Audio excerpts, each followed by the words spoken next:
সোনারপুরে আক্রান্ত হয়ে কলকাতায় ফিরে হাসপাতালে ভর্তি হওয়ার চেষ্টা করেন তৃণমূলের সর্বভারতীয় সাধারণ সম্পাদক Abhishek Bandyopadhyay.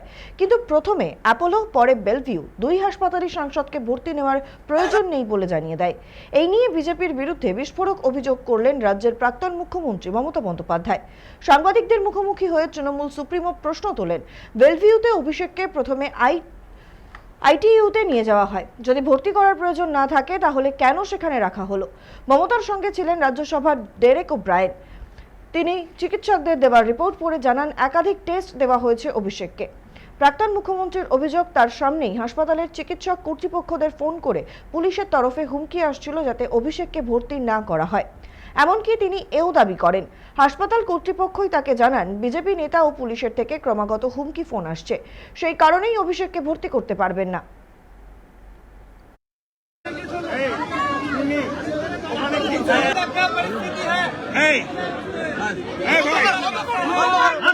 Authority not to admit Abhishek Banerjee. আমি আপনাদের কাছে খুব দুঃখের সাথে আমি প্রেসকে এখনো পর্যন্ত কথা বলিনি, but I am really shocked and saddened to see the behavior of this BJP government who are in power even not in 1 month. They are threatening along with police administration to all the hospitals and the nursing home authority not to admit Abhishek Banerjee because they don't want that there should be treated. Now doctors, they are sorry, though they advise, and as per their advice, he was admitted in ITU 8:15. They have checked him medically, and both they have mentioned,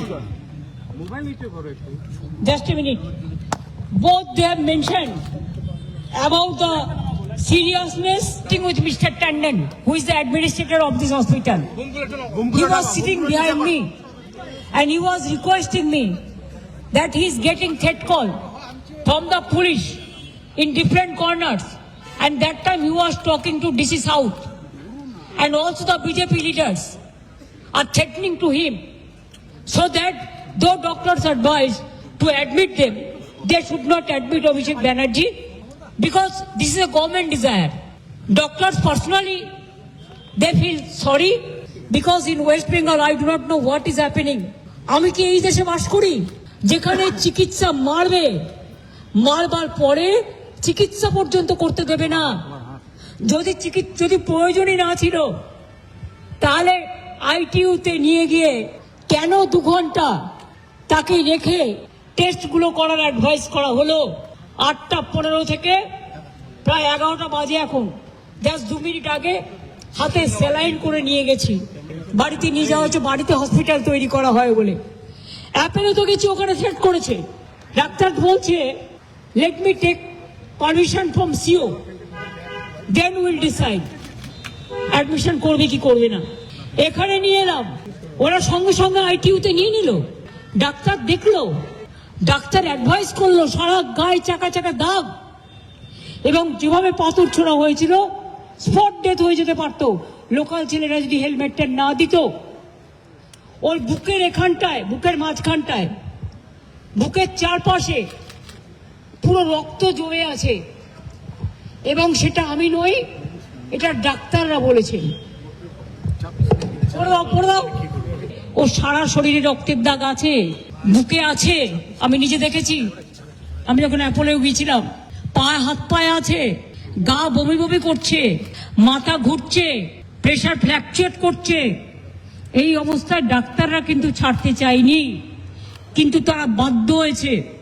তার কারণ তারা তাদের চাকরি খেয়ে নেবে বলেছে authority.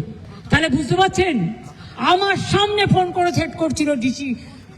কোন political party legislature meeting এ forward করেছে, পার্টি সেটাকে বলেছে, স্পিকারই বলে দিয়েছে লোকসভা ওদের অ্যাসেম্বলি থেকে যে পার্টিকে দিয়ে এন্ডোর্স করে নিয়ে আসুন।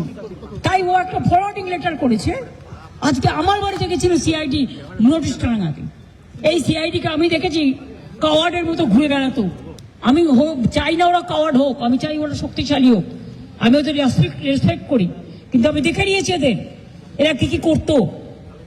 আমাকে যেন নতুন করে না বলে। তারপর অভিষেকের বাড়িতে গেছে, ও ছিল না, ও তখন বেলেঘাটায় ছিল, আপনারা জানেন না, প্রোগ্রাম ছিল। তারপরে সোনারপুরে গিয়ে ঘটনা ঘটেছে। পুলিশকে তো ইনফরমেশন দেওয়া হয়েছিল, তা সত্ত্বেও পুলিশ কি করে, এবং তারা লোকাল পিপল নয়, আউটসাইডারদের বাইরে থেকে ভাড়া করে নিয়ে আসা হয়েছিল।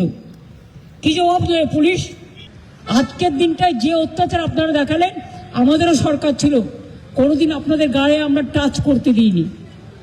কত মর্যাদা নিয়ে ঘুরে বেড়াতেন, কত কেস ছিল, সেগুলো আপনারা খুঁজে নিন।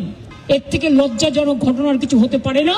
তবে এই ঘটনা ঘটিয়ে ওকে আজকে মানুষের আশীর্বাদে বেঁচেছে, মানুষের দোয়ায় বেঁচেছে, মানুষের শুভকামনায় বেঁচেছে। They have become inhuman. It's a brutality.